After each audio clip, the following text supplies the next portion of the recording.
This is the G Podcast with your host, Tommy B. Hey, what's up, y'all? Welcome to episode 270 of This is the G Podcast. Yes. Man, we are back for more fun and frivolity. I guess that's the word we'll use. We're your weekly recap podcast, news, politics, pop culture, the T. Please follow us on Spotify. You still there, Howie? On Spotify? I'm here. All right, cool, yes, man. I'm here. Yes, on Spotify, absolutely. All you got to do is look for This is the G Podcast. Follow us at This is the G Podcast. Not only listen, but follow us there. And welcome to the crew, man. The crew is me and Howie today. Everybody else is pretty much on vacation. Howie the Hitman is back. Howie, yes! Yes, sir. Thanks for the invitation again. Yeah, man. Always good to have you, Howie, man. Thank you so much for stepping in, bro. Stepping in. And next week is the birthday weekend, so I'm taking off, but probably we'll do a couple of what you watching. I'll be dropping those this week. So, but thank you, man. I appreciate no you. Thank you again. No problem, man. Of course, I'm your host, OG Grady Baby, Tommy B. I'm in the building. I was giving Howie, we were talking about the places, even though they may be gentrified, I will never go. Because I remember. Yeah. Some of y'all are new. I remember, okay? But we're putting the wraps on May. NBA playoffs, it kind of signals the end of May when that's over. And it always reminds me my birthday is coming up because that's when the NBA finals happen.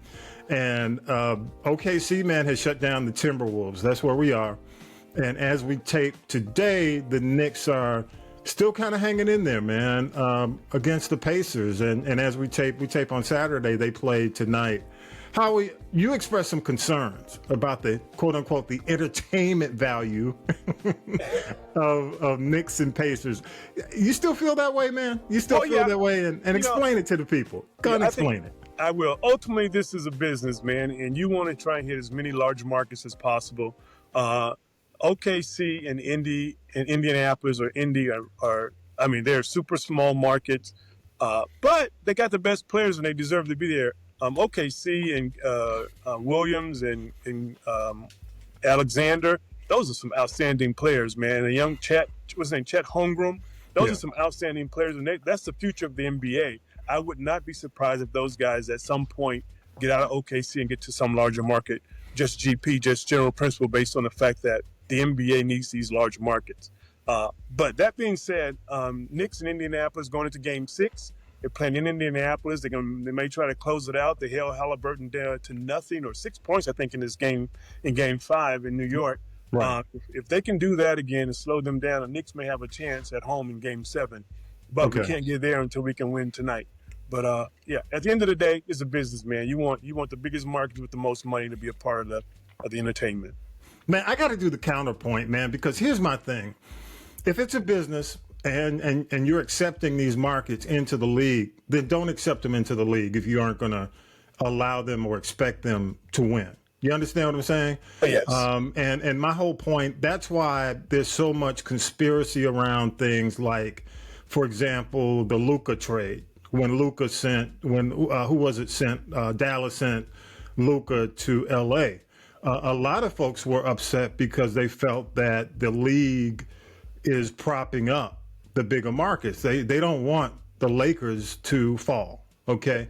A lot of folks want New York to win because, New York is a huge market. Of course, number one, number two market in LA.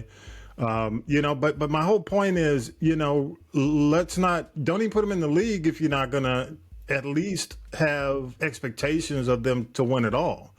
I think OKC has put forth a tremendous effort to build this team. Mm-hmm. And they built it the right way. Yes. They've gone through the whole superstar thing where you bring in what they've had. Who are the three players? They've had, what's his name? Kevin Durant. The beard, what's his name? Who plays for the Clippers now? Harden. And Westbrook. And Westbrook. So they've had the superstar names. Mm-hmm. And I want to see this, man, and I hope they win because it gives our team, the Hawks, where we live, some hope. You understand what I'm saying? Yeah. Unfortunately, I don't think we can win because of ownership. And I think OKC's ownership, I think their organization is just better than the Hawks by far. Yeah. Unfortunately, and I hate to say this, I don't hate to say it, but I hate to give you Atlanta Hawks fans the revelation. You're not going to win with Wrestler. You're not going to win. No. You're not, and I just want to be blunt about that. You are not going to win a championship with Tony Wrestler as your owner. Stop. Right, stop hoping. Yeah, we've had that conversation. I think Tony Wrestler is in for the business side of it, which you can't be mad at him. But I think he's in to make a profit. He's not in to win it, and that's okay. But don't expect anything more than that. Yeah, and I just say full stop. You're not going to win with Tony Wrestler. The other thing is, it's kind of like they treat it like the Globetrotters. They treat it like Ringling, was it Barnum and Bailey circus. It is here. They put up the tent. They want you to come. They bring out the celebrities. They bring out the rappers. They keep the concessions at a decent cost rate. They keep the cost of their players at a level where they don't pay luxury taxes. Right. And they squeak out a profit every year. That's pretty much what they do. They're not trying to win a ring. Yeah, they're not. Full stop. Anybody who has who want to challenge me, feel free, shoot me comments. But proof is in the pudding. And the other thing, and I'm gonna move on from the Hawks, but I hope OKC wins because it says to the league that it's not just a big market statement. Not only the big, small market. Green Bay's been doing it for years. Come on, on the football side. They did it for years. But my point is, when it comes down to it, I hope OKC wins the whole thing because it will send a statement to the league. There's a different way to build teams. You don't just build teams by going out getting these big superstars or accepting people like LeBron who want to, build their trio. You're about to say something. Go ahead. I'll let you go. No. I think those small markets are cyclical, though. They'll win and they'll start to they'll win this year, maybe next year, or be competitive. And then at some point, those guys go to the larger markets, start making more money off the court. And then the smaller markets will get draft picks and start all over again. But I hate you look at it that way, man. Proof is in the pudding. A good organization is what matters. You go to a big market with a horrible organization, it'll be worse than being in OKC, making money and winning. Yes, I agree, but the players don't. The players see the dollar signs, and you can't argue with them. Our whole life is to build our career, make more money. And if the opportunity comes for a basketball player to move from Oklahoma City to Boston or New York or Los Angeles and make more money after they've come to the highest point, meaning they've reached a championship, winning it or not. That's what happened with Harden and Westbrook and Kevin Durant. They got to the championship in Oklahoma or near there, but then after that, they all were gone to different markets. Yeah, I agree. And we'll see. Again, tonight, as we tape, by the time this podcast comes out, the results will be in. I kind of think the Pacers are going to put them to bed tonight, but we'll see. I think, I know, let me tell you, let me go to my conspiracy.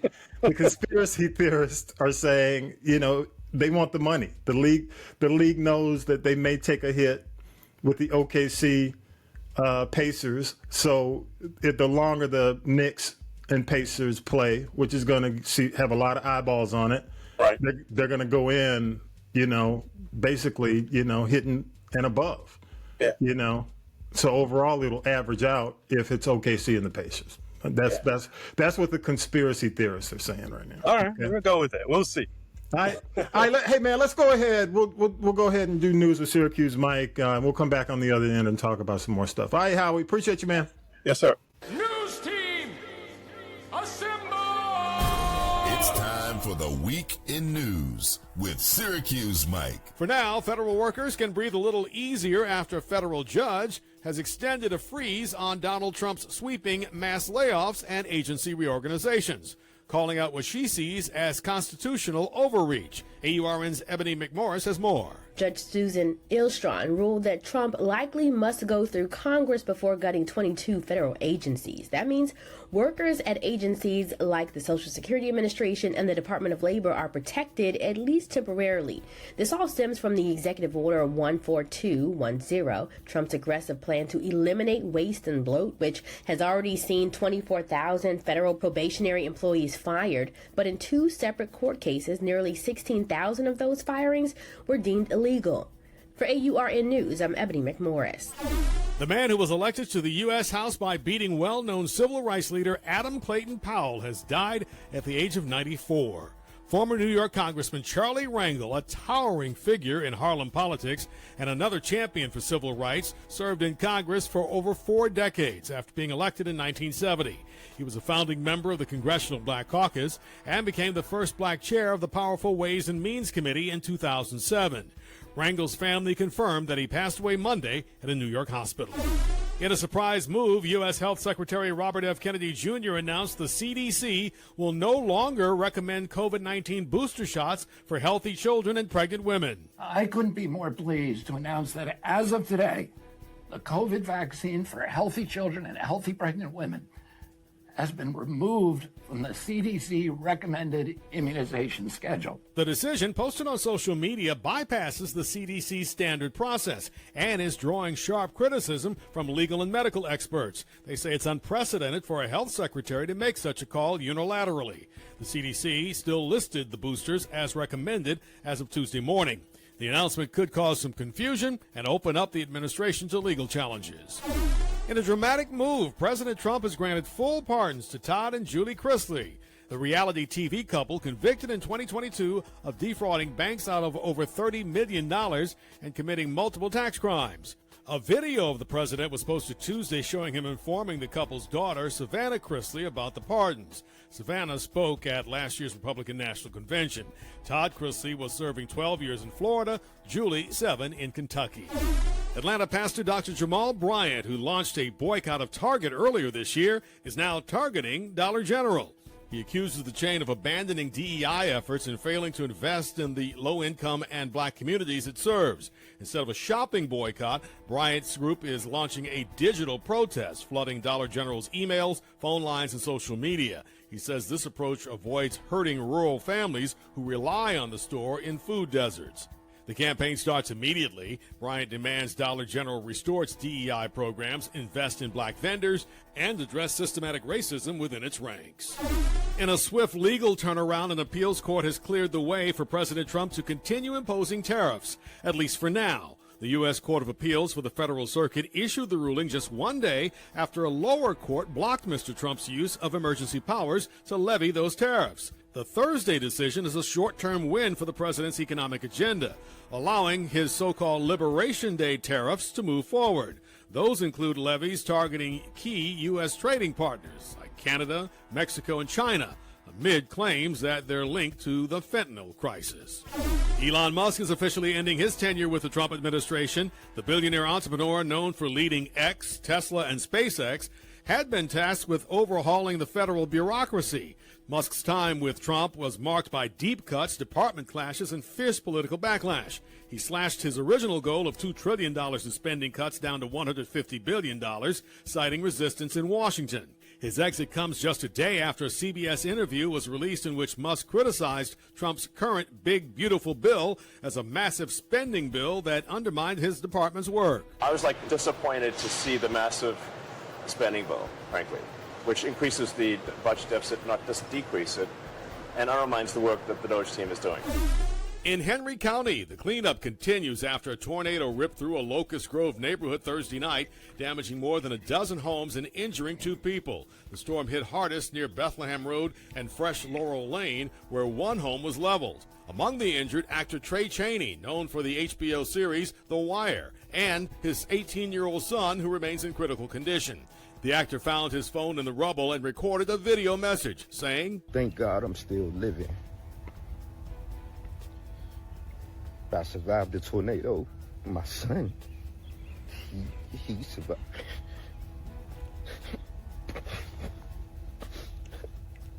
I'm doing a video to let y'all know right now, man. Cherish life.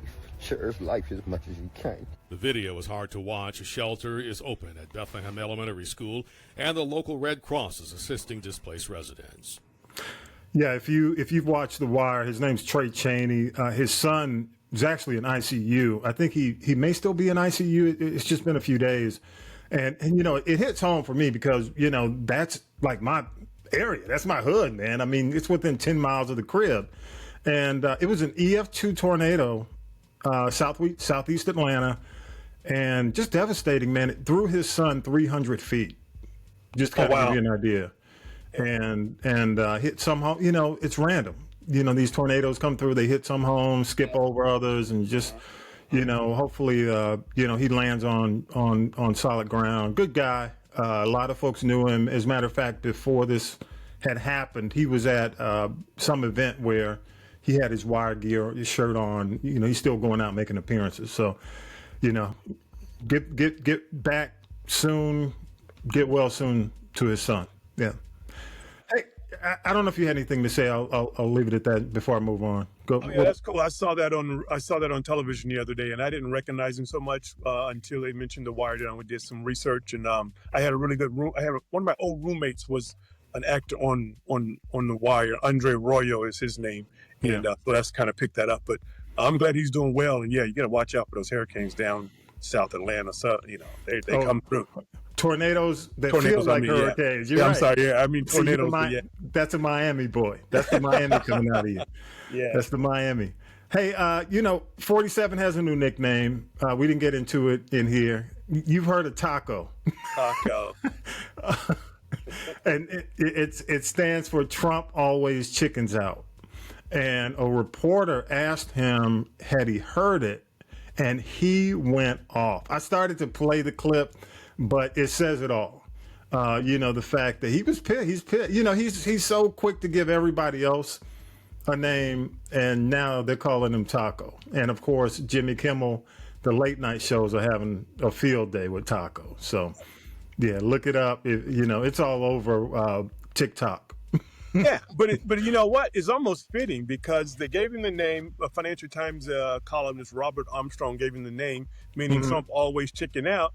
And since he's come into office, he's either announced or reversed more than 50 times these tariffs. So 100% he's chickening out on them. But, you know, I think it's market manipulation. We can talk about that if you want more. But I'm 100%. I think it's helping him or his friends or the institutional buyers who use the AI to buy stocks. I think just helping them out, you know, and then, of course, if where money's involved, he's always at the top of the heap, you know.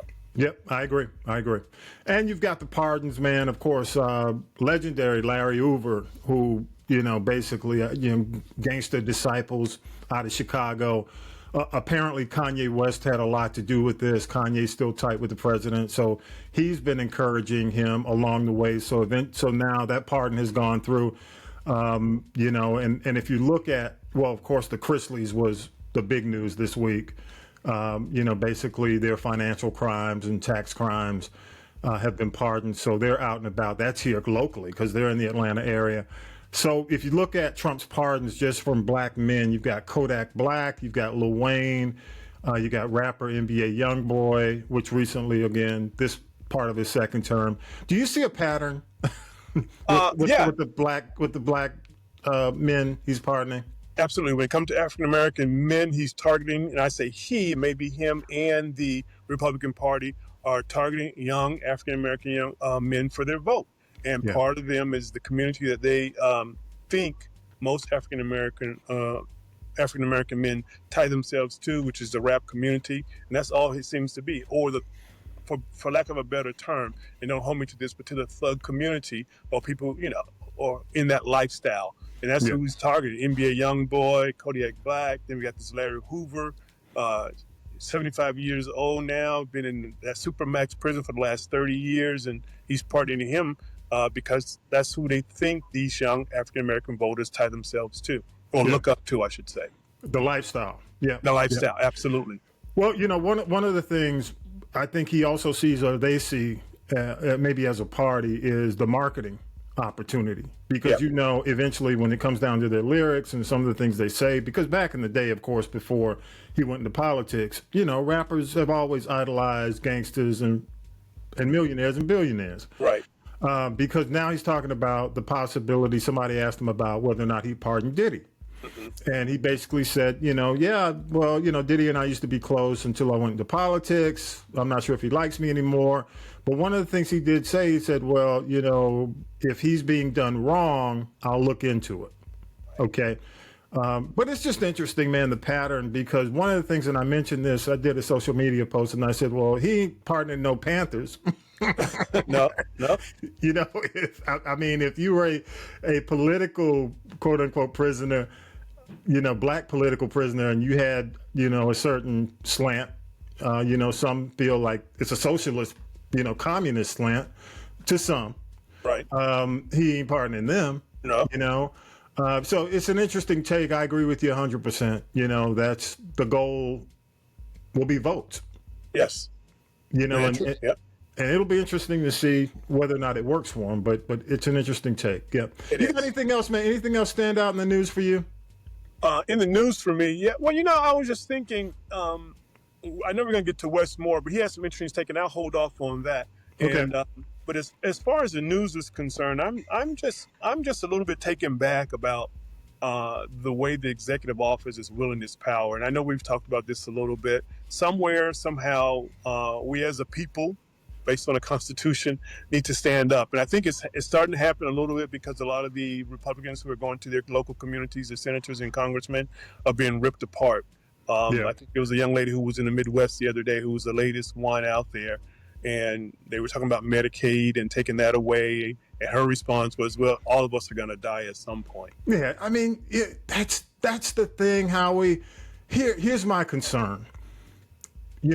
Voters, Americans have a short attention span. Yes. It's like a goldfish in some cases. They on to the next thing. And if you don't take advantage of the now, then eventually by midterm, I don't know if they'll remember or react the way that they're reacting in the moment. And one thing I'm seeing, even when it comes down to the Republican Party, MAGA, and Trump, they're already running ads touting, whether it's true or not, the accomplishments. And I've really yet to see any opposition ads. And that's a concern for me because, I think you always got to be selling. It's kind of like, what, Glenn Ross. Yes. Always be closing. ABC, baby. Hey, always be closing. Right. Because the voter, you can't take for granted that you've got time. I just don't think. And I think that's what we'll talk about Wes Moore at the end, but I think Wes Moore hit it on the head. You need to be closing now. Exactly. You got to care about 2025 as much as you care about running in 2026 or running in 2028. You got to care about now. Exactly right. And to your point, here in Georgia, as soon as Kemp dropped out of the race, what's the guy's name? Oh, Buddy Carter? But the next day. Damn, I can't get away from the ad. I'm like, damn, dude. But to your point, it's like are we gonna have to go through this for 2 years? Exactly. Another year now. He started pushing ads out, man. And to your point, Ossoff has not had any opposition ads at all. I haven't seen any for me anyway. No, man, I have not seen Ossoff. Is his opposition, and I have not seen. I mean, other than Ossoff doing social media, which is free. Right. Maybe boosting some in certain communities. You need to be running some ads, dog. I agree. You need to be. I mean, there's too much opportunity right now, in my opinion, for them to look at some of the blunders because people will forget. Right. I'm telling you, let me say this to you. All it takes is because Congress is Republican right now, Senate, House, all it really takes is a refund. Right. Exactly right. And it's been in the news, too, that some people will receive a refund. A well-timed refund will make people forget everything they've gone through within this first year. I agree.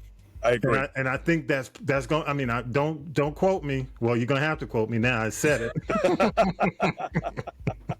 it. a well-timed refund will pay off a lot of these folks who have had concerns. And I'm only talking about the independent voters who are highly concerned and highly pissed about what they got. Right. I agree. And it's in the moment. Yeah, It's very well much. timed in the moment, and they will forget about everything. You're 100% right on that. So I hope the Democrats do something and they start something real soon. And we'll talk about that a little bit. Yeah, but it's a pay for play pardon environment right now. You know, they thugs got helping paid. thugs, man. It's thugs helping thugs. Helping you know? thugs. I was reading. I think That's that sad. Yeah. that Christie pardon. Their attorney had been to Mar-a-Lago and 2 or 3 other events where he was either direct contact or with Donald Trump or with his lawyers. And I don't know for a fact, and I'm just alleging, but I'm sure something was passed to help that along. You know? Yeah. And somebody wrote a check. Yes. And I wouldn't be surprised if the concert that Kanye and Drake had together, very possibly raised some funds and somehow made their way around a monopoly board to the president. Well, Kanye's been in Hoover's camp for a while. Yeah. He's tight with his son. And, I think we knew that there was a possibility just based on the fact that Kanye has really and truly always had that direct line to 45, now 47. Yep. Mm-hmm. So it doesn't surprise me, but it's just consistent with what he's always done. Yeah, that's true. Yeah. All right, man. Let's go ahead. We're not going to take a break here, but let's go ahead and do this. Now then, children, it's time for tea. It's tea time, y'all. Sipping the tea with Tanya B. Oh, yeah. Let's go ahead and do it, man. Got to do it. Are you ready, Howie?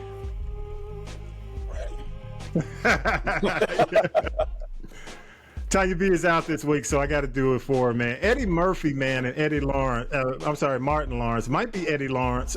Might have to change his name. But they now have family ties, man. Eddie Murphy's son, Eric, just married Martin Lawrence's daughter, the daughter Jasmine.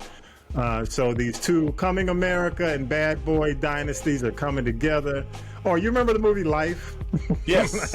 Where they were together. You can just see them at the wedding, man. See them, at the reunion or what is it, after the wedding, at the party, reception, man. yes, The the reception. I mean, damn, there we go. But that's going to be interesting. I'm going to follow that. We'll see. Yeah. Man, the Zion Williamson allegations, we talked about this briefly, man. The Pelican star Zion faces disturbing rape allegations in New Orleans. A woman claims he assaulted her in 2021. His lawyers are fiercely denying this. We're watching it closely. But based on what you saw, what are your thoughts, Howie? What do you think when you see this, man?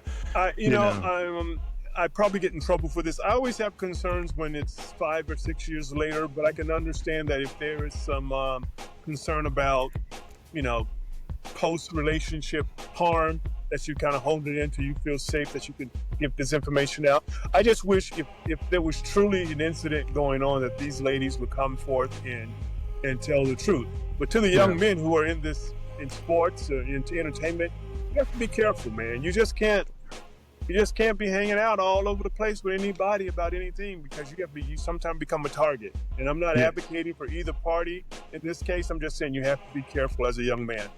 Yeah, and apparently she knew him at Duke, when he was at Duke.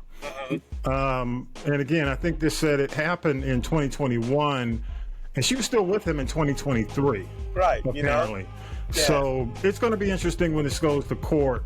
But just with Zion, man, the weight issues, the baby mama issue, when it came down to it, just so many. His career. What do you think the trajectory? Where's the trajectory of his career right now? I think he's probably peaked. I think at this point in his basketball career, he's peaked. I don't think he's going to get much better than where he is because age and health is a factor.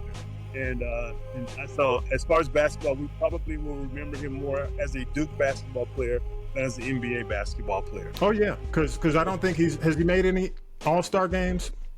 No All-Star games, no postseason play really. When they were in the postseason play, he was out. Well, of course, I mean, he's not in the All-NBA Oh, no MVPs, no awards, nothing. no Rookie of the Year, anything. So I think at some point he's going to be remembered more for Duke than the NBA. Pelicans. So pretty much a bust in the NBA. Yeah, that's he's pretty much an NBA bust. You're exactly right. 'Cause I think did he go 1 or 2? He went in top. He went 1. 2 or 3. Yeah, he was definitely. I think he was number one pick. Right. Yeah, exactly right. So not Greg Oden-esque, but definitely not where he should be as a number 1 pick. And Oden was purely for injury.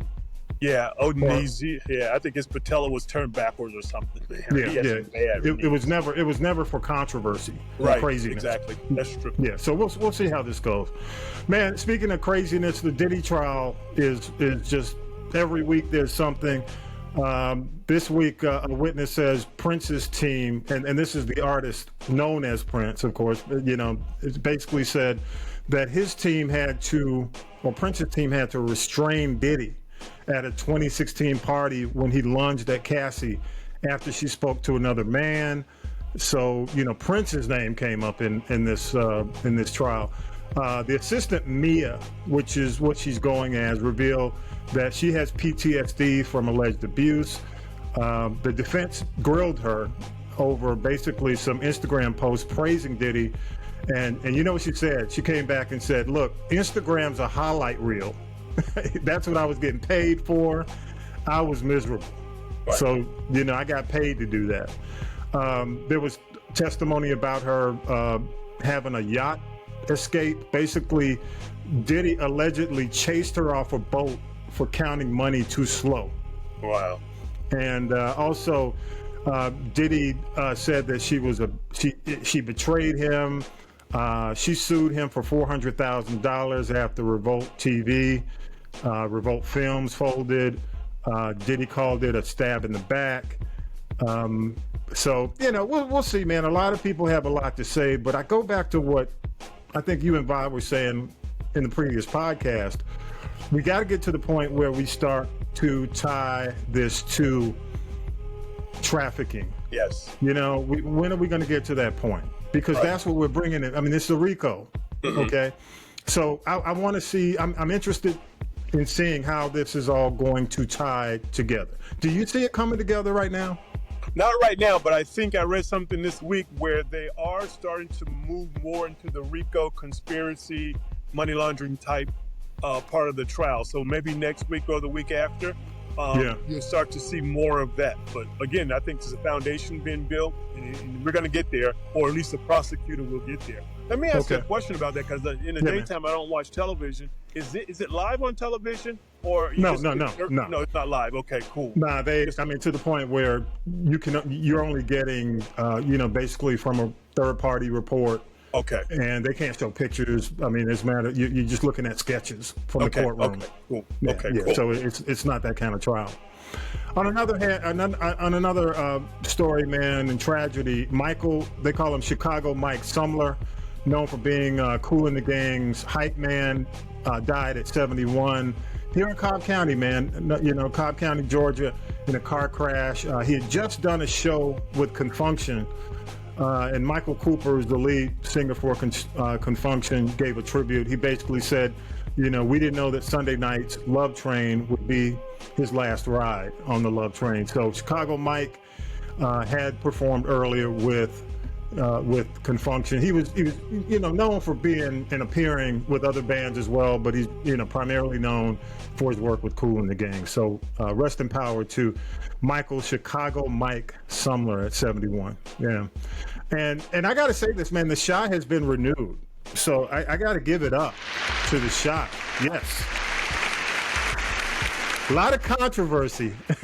I mean, a lot of controversy going on, but it's been renewed for season 8. Lena Waithe, her Chicago saga is not done yet. A lot of folks felt this might be the final season, but I think what they're going to do, what they typically do, is do 8 and 8. So I think, right now we're in season 7. We're going to get 8 episodes. And then the second part of the year, or after the first part of maybe 2026, we're going to get the next 8, maybe starting in February. This year, we're going to wrap up before the holidays. with 8 episodes, and then, you know, come back through the holidays, come back with the rest of the 8. Then I think it's going to come down to whether or not they'll renew number 9. So kudos to the Shy and Lena. Kudos. We'll talk about the controversy another time. That may be, I may have to do that on What You Watching. But there's some mess going on, man. It's kind of messy. Congrats, man. Taylor Swift, man. She owns her masters now, so I got to give her kudos. Every artist should do that. I heard the masters were potentially worth $300 million. So congrats to her. And I can't do Tay without doing Bay. Beyonce's Cowboy Carter tour made history in the New York area by performing 5 consecutive shows. Man, good Lord. At MetLife Stadium, East Rutherford, New Jersey. And basically this makes her the artist with the most shows at that venue during a single run. So kudos to her. And I know you probably heard this. Rest in peace to the woman known as Hot Lips. You ever heard of that, her name? Hot Lips Houlihan. That's Hot Lips Houlihan. For brothers of a certain age, we all knew Hot Lips from MASH.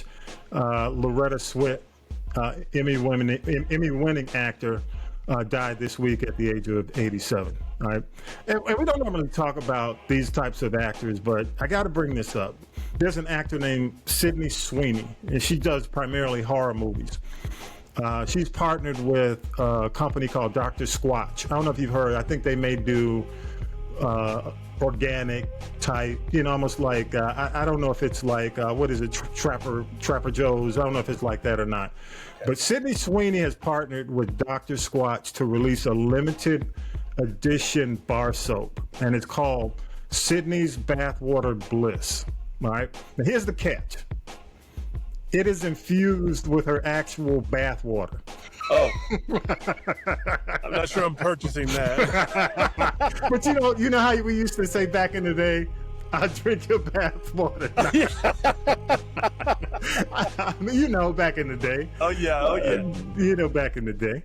But man, I loved her in the movie. The one movie I've seen by her is Immaculate. But this is interesting, man.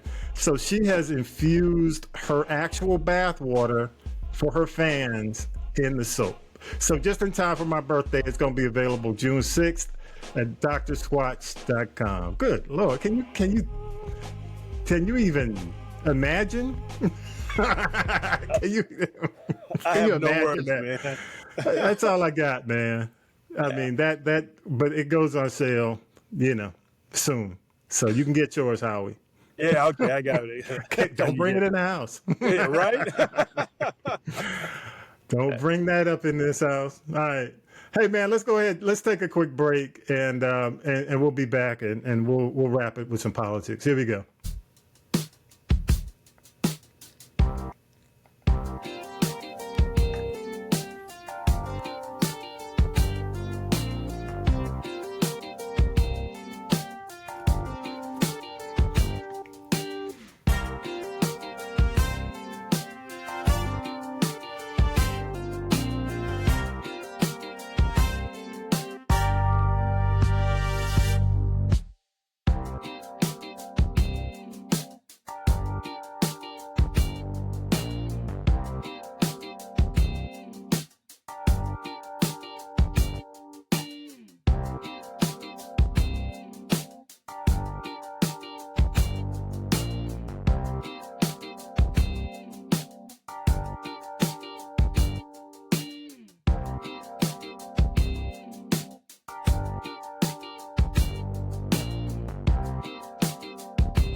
Political Roundtable. Oh, yeah, Howie, Political Roundtable, man.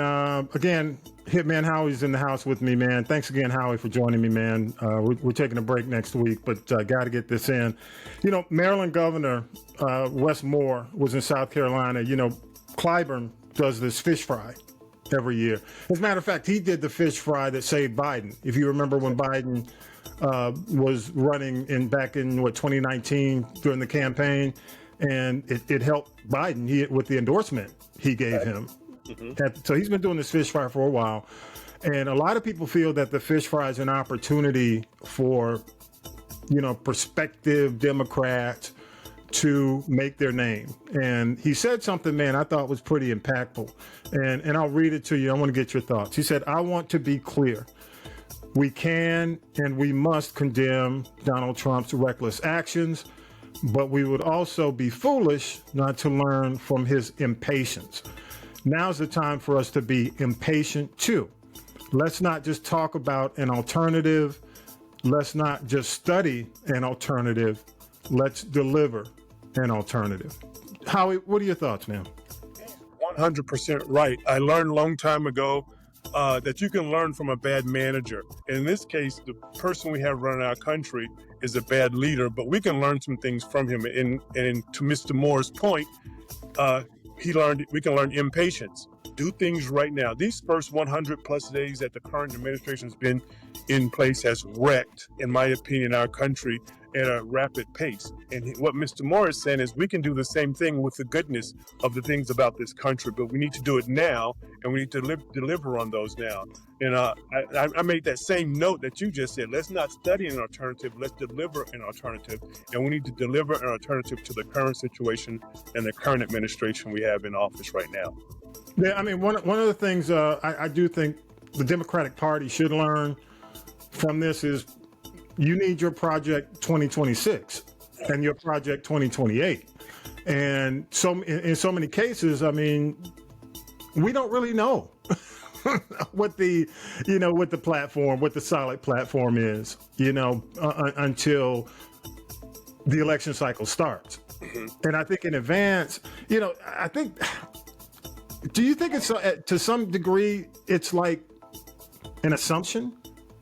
I think so. I think the Democrats have, over the last probably maybe post the Obama administration, has kind of been shooting from the hip. We're attempting to tackle the problem as it comes across instead of planning for the problem in advance. And I think that's what being reactive. Exactly. 2025 was started right after just prior or during the first 45 administration. They had put it all together. So they had 8 years, 4 years while Trump was in office, 4 years under Biden to get their plan in order, with the understanding that if we get the opportunity for the second term with President Trump, we'll have a plan in place. And that's what the Democrats need to do right now. Yeah. But I think, Wes Moore said what needed to be said. And I'm not sure, again, you and I have had the conversation about whether or not he can be president. Right. But, maybe in terms of some type of leadership opportunity within the party, maybe he should be, the voice of the party, if not the guy. Yeah, I agree. Go ahead. He's in presidential mode. I tell you, just think about him for a minute. He's young, he's charismatic, he's an Army veteran, former investment banker, so he can tie in with those guys. He has immigrant ties with his mom being from Jamaica. He has an appeal with the working class, and he's a Rhodes Scholar a la Clinton. So he has what probably looks like the guy who's in charge, even though he said he's not running. He looks like a guy who can run and make an impact. Yeah, a lot of folks feel like with him being in South Carolina, with him making that type of statement, he actually is. He's just not making. he's not confirming it. Right. We'll see. I'm not gonna jump on that I'm not gonna jump on that bandwagon yet. Right. Especially coming out of what we dealt with, just a few months ago. It's hard to believe. I won't say a few years ago because it feels like years. But I will say, he's making all the right moves. He's saying all the right things. So we'll see how it goes. Okay. The other thing is Elon Musk, man, and Mike did the story about him leaving Doge. And of course, 47 is never going to say he's gone. He's gone. He's like, well, he'll be coming back and forth. No, he won't. and one of the other things is the story that came out in the New York Times about the drug use, where we're talking about was it ketamine and all the ecstasy, allegedly. It's all alleged. But, what do you think his legacy is going to be?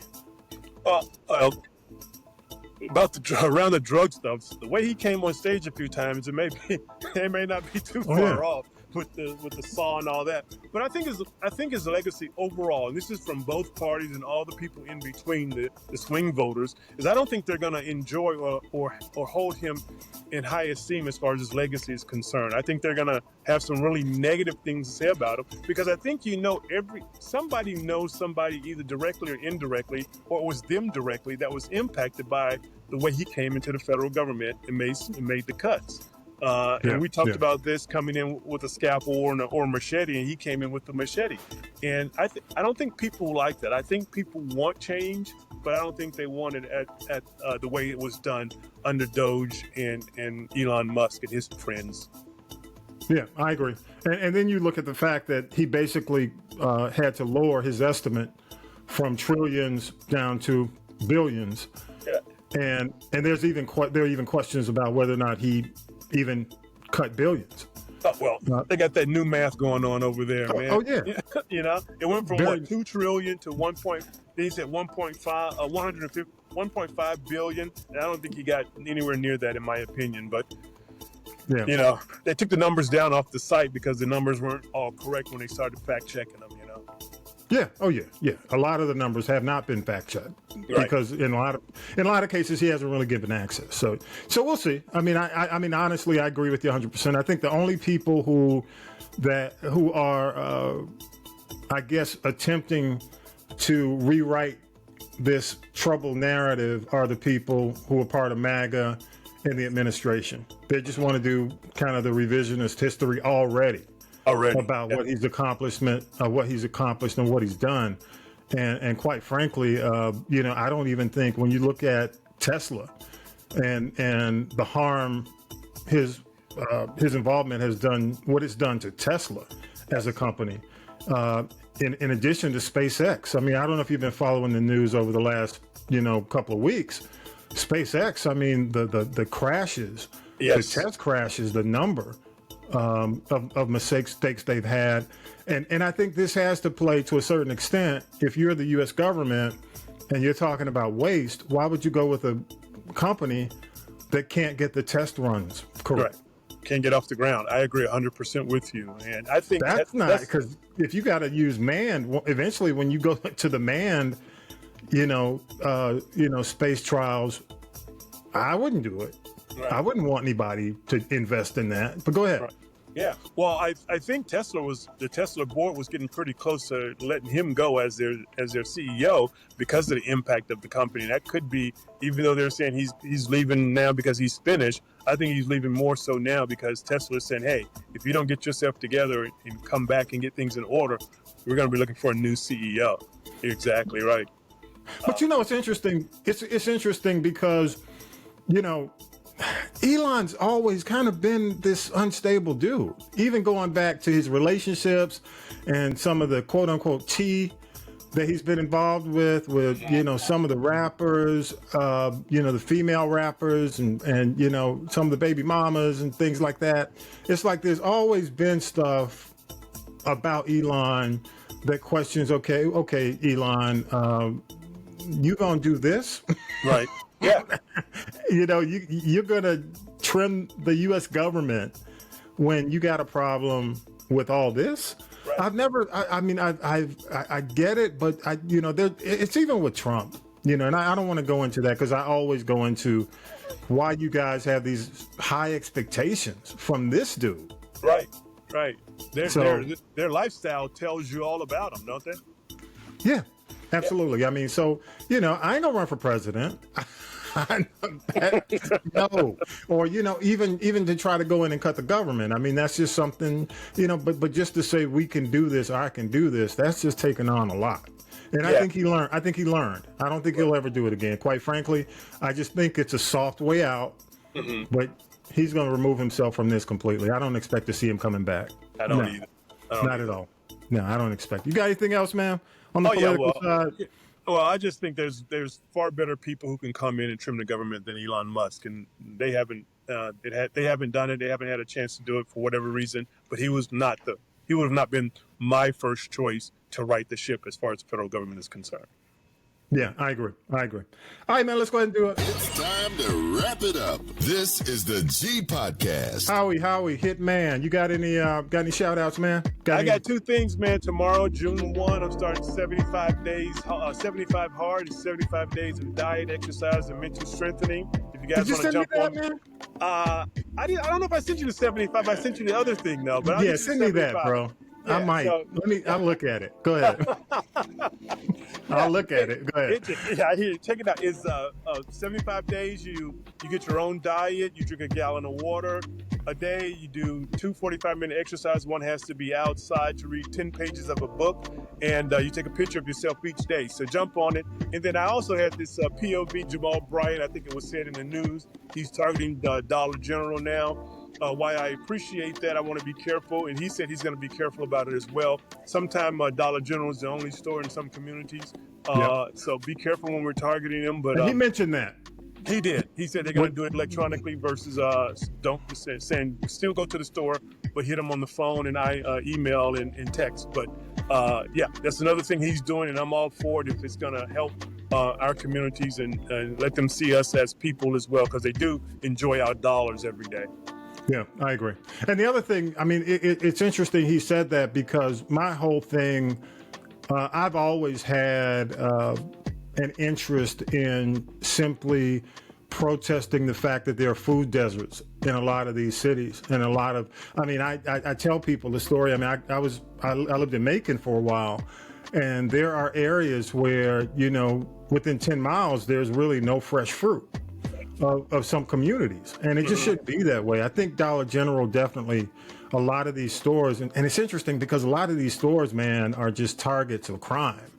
Yes. To where you see the plate glass windows broken every other day. It's crazy, but they've got to do better, man, when it comes down to just delivering good food, fresh. Yes. And I know that that's costly to a certain extent because they can't keep it dollar. But you got to do it eventually, man. It's just bad. You go into certain, Yes. Well, we were talking about an area in Atlanta. You talking about an area in Atlanta where we talked about a project that was torn down. I think it was Carver Homes that we were mentioning. Yeah. But I think that area is a food desert where they used to be. And so people have to travel a great distance, or greater than, I think it's 5 or 7 miles to a food store to get fresh fruit and fresh vegetables. It seems like there's something we can do in our country, but I don't know, But man, when I was growing up back in the day, man, we used to have, and I know in a lot of these communities, y'all used to have the candy lady, right? or the food truck. We had the trucks. We had a truck that would roll through, and they would sell like big, we call it the white truck back in the day. And it used to go and stop at certain points and sell, because they knew in a lot of cases you had older people. It was, it was a black community. They would come through and sell. And we also had a veggie truck that would come through. You had the meat man, all that stuff. I think you got to get back to it, man, because in a lot of cases, a lot of these folks just are immobile. They can't get to where they need to get to keep a level diet. I agree. So yeah, I mean, that comes out of all this. We'll see. I mean, because honestly, as much as I do agree with focusing on DEI, he also needs to focus on the food deserts too. Right. I would. Right. And it wouldn't hurt. Maybe the church can make some extra money. Get their own. Well, he did mention about if you're a cannabis grower, you can come over and help with and work with him. What? He did mention. Yeah, cannabis. I'm going to absolutely send you the link. I get it. No, I get it. But no, I agree with you. But the cannabis is going to get there. All by itself, right? You don't need all by itself. I'm talking about some collards, some greens. Yeah. Get me some greens. There is some local, in the metro Atlanta area, some metro African-American farmers. There's an African lady in Southwest Atlanta who does a farm. And those things should be publicized more. And there's an app for it. So if you want to check it out, Black Farmers app in the metro area that can help out with that. Not only publicized, but they, I do agree, man. Maybe it is time for some mobile, because you got food trucks already. I mean, that concept is, it's already. I mean, they're already doing it. So maybe another way for some food trucks, some how do you say it, man? Some entrepreneurial, food trucks who aren't doing it every single day. Only on the weekends to break out and provide some services to some of these communities. Yeah, that's excellent. Hey, man, I love you. Yeah, I agree. Love your thoughts. Scan the QR code on our logo, social media, man. Our links are there. You can also leave a message on the People poll if you see the QR code. Definitely, if you're watching the podcast, QR code's on the screen. Leave us a voice message. And don't forget, y'all, we need Spotify followers. Again, something's coming up real soon. It's probably looking at August. And definitely one of the other positive sides outside of potentially winning something and being part of the show, you can also comment on every episode. You can go on and leave comments. Howie, you've done it pretty consistently. We're going to do polls occasionally, and I think there's one poll that's on the last 2 podcasts. I think they may already be up, but I mean, when I say up, over. But on all the current podcasts, you'll be able to go on and participate in the poll as well. And don't forget, you can still support the podcast. What You Watching is also available on Spotify. Just look up What You Watching, Tommy B, and you can follow there and leave comments on me talking about Sinners, the movie. And that was the movie I think you mentioned before. You hadn't seen it yet. Have you seen it yet? Not yet. Haven't seen it yet. I'm waiting for it to come on television. Yeah. Or not television, but some streaming service. Interesting story, man. I was watching CNN, and Sinners is basically based, in the movie on this city in Mississippi, right? And it's a real city in Mississippi. And the interesting thing is that city does not have any movie theaters. So a guy there in the city that, Sinners is basically mentioned throughout the movie, he basically petitioned Ryan, the director of the movie, Coogler, to come to the city. And Ryan did. Nice. As a matter of fact, as we tape, he finally, I think it was as we taped this week, they did multiple screenings the week of and gave the residents of Clarksville the opportunity. I think it's Clarksville, Mississippi, or whatever, Clark something. Gave them the opportunity to see it in their town. And he was there. He answered questions. He did the whole thing. So kudos to Ryan Coogler. Good move, man. Positive move. Majority black city. They definitely were thankful, and they came out in droves. Even people were driving in from other cities to see it because they wanted to have the experience of watching the movie and hearing the name of the city mentioned throughout the movie. So it was a good thing. Good thing. All right, y'all. Appreciate you, Howie, man. Again, thank you so much, bro. I gotta, always gotta give you your applause, man. Yeah. I appreciate it. Hitman. Thanks again for the invitation, man. When you guys are out, I'm always available, unless the boss. I'm gonna get you in Hitman regardless, out or not. Just drop in when you can. Yeah, I appreciate it. You have an open invitation, man, and I'm gonna have to wait, man, because the birthday cake's coming up. So I'm gonna have to wait on that 100. What is it? What's the deal you're doing? Oh, 75 hard. There you go. I may have to wait till after the birthday cake, bro. Oh yeah, man. I think you should start. It's a good thing. Nothing else. I'm doing this one more so to strengthen my brain and see how that leads me. And it's about reading some good books versus reading some. They're all nonfiction, so you should read like self-help books or books that will help you do something. So I'm checking it out. I'm going to check it out. Good stuff. Good stuff. Again, thank you, Howie. Yes, sir. Yes, and with that, y'all, episode 270 is in the can. Gotta say peace, power to the people. Y'all have a great week. All right. You've been listening to This is the G Podcast. This is the G Podcast is a production of the Castropolis Podcast Network. Thanks for listening.